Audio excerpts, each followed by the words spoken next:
রাবিউল, এবার কি তুই টিএমসি কে ভোট দিবি? না না না, তেমন কেনা ওটা না। আগের মানুষ মানে আমি বলছি 52 মোথাবাড়ি বিধানসভা থেকে আগের মানুষ, আমার মারা আমার দাদিরা চুল বাঁধতো ফিতাতে, তখন কিন্তু দোকানে ফিতা কিন্তু খুব বিক্রি হতো। আগে আমার মারা দাদিরা কিন্তু ক্লিপ ব্যবহার করতো না। আর এখন ডিজিটাল জামানাতে কি এসছে, ক্লিপ এসে ফিতা উঠে গেছে, কিন্তু ফিতা তবুও বিক্রি হচ্ছে। এত ফিতা বিক্রি হচ্ছে দোকানে, দোকানদার ফিতা দিতে পারে না। কেন? এই যে সামনে ইলেকশন আসছে, কোথায় কাজ হবে 20 লাখ, কোথায় 30 লাখ, কোথায় 50 লাখ ফিতা কাটছে বিধায়িকা আমাদের এমএলএ সাবিনা ইয়াসমিন। ফিতা কাটার সময় এসে ফিতা খুব বিক্রি হচ্ছে এখন।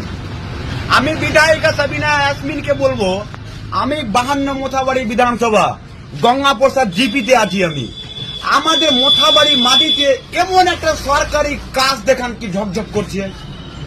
15 বছর বিধায়িকা সাবিনা ইয়াসমিন, একটা কাজ আপনি দেখান তো, কি মোথাবাড়ির মাটিতে, কি মেহেরাপুরের মাটিতে, কি বাবলার মাটিতে একটা কাজ, সরকারি কাজ ঝকঝক করছে। ভালো একটা নামি দামি স্কুল না, হসপিটাল না, আর কিছু দেখান।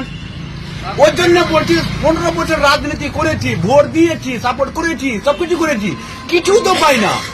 মানে মাকাইয়ের বিচি বুনছে মোথাবাড়িতে, আর যখন মাকাই যখন গাছ বড় হয়ে গেল, ফসল যখন তৈরি হয়ে গেল, সে ফসলটাকে উঠাচ্ছে বা উৎপাদন করছে কালিয়াচক অনে।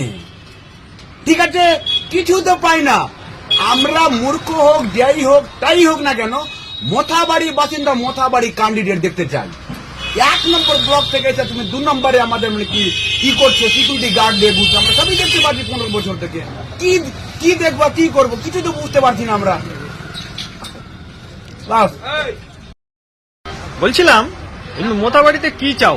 মোথাবাড়িতে আমি চাই, মোথাবাড়ি 52 বিধানসভার আমি ভোটদিতার, মোথাবাড়িতে আমি চাই নতুন বিধায়ক বা নতুন এমএলএ হিসাবে ক্যান্ডিডেট দেখতে চাই। এটা আমার কথা না, জনগণের কথা। আমাদের পশ্চিম বাংলা বিধানসভার 294 সিট, ইলেকশনের 3 মাস আগে আমি বলে দিলাম, ইলেকশনের 3 মাস আগে বলে দিলাম 2026-এ মমতা দিদি সিংহাসনে থাকবে, মানে মুখ্যমন্ত্রী, সিএম, চিফ মিনিস্টার হয়ে থাকবে। দিদিকে কেউ সরাতে পারবে না। এখন বাংলার মাটিতে বাংলার উন্নয়ন দিদি 200 সিট পাবে। 294 মধ্যে দিদি, আমার মমতা দিদি 200 সিট পাবে, আমি সমীক্ষা দিয়ে দিলাম ভোটের 3 মাস আগে।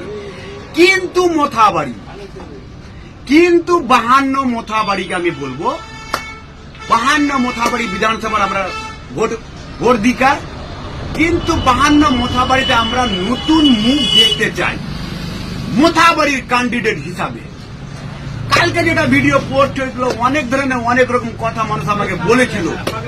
আমি কিন্তু রাজনীতি করি না, রাজনীতি ছেলেও না, আর আমি সে কারো 5 টাকা খেয়ে নাই কি আমি মানে ভয় করবো। আমি বাস্তবকে একটু তুলে ধরলাম, জনগণ যা বলছে, যা দেখছে, যা শুনছে, ওটাকে আমি একটু তুলে ধরলাম।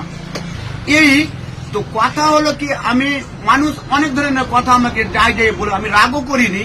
তো আমি সেরকম ছেলে না কি আমি কারো 5 টাকা খাই, আমি রাজনীতিও করি না। আমাকে অনেক ধরনের কথা বলেছে কেউ, রাগ করি না।